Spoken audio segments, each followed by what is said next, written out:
Depuis sa création, au début, Jet d'eau faisait de tout. On a fait notamment du carrelage, on a fait de la décoration.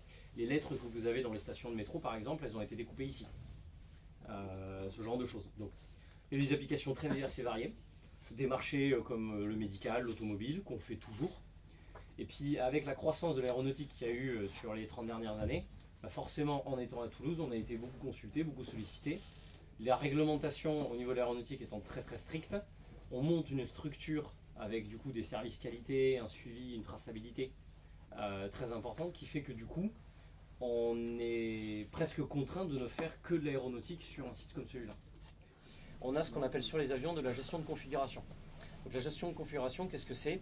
Ça veut dire que toutes les pièces d'un avion, spécifiquement, on sait d'où elles viennent, comment elles ont été fabriquées, s'il y a eu des problèmes dessus.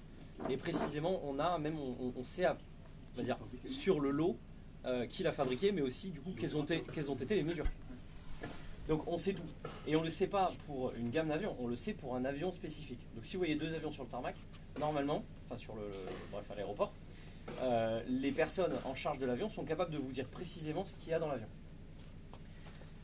Donc effectivement, si un accident ou une problématique, bon, vous en entendez parler aux informations, il y a des équipes de recherche qui vont essayer de savoir qu'est-ce qui a été défectueux, qu'est-ce qui a posé problème dans l'avion.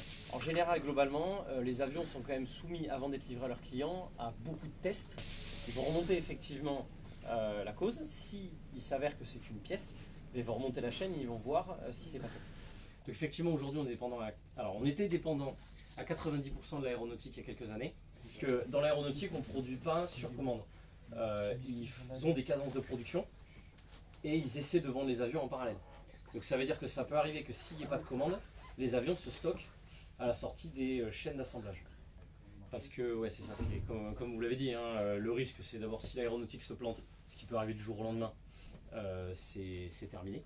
Et là, effectivement, on effectue un gros travail depuis quelques années pour justement changer la tendance et revenir à maximum 50% d'aéronautique.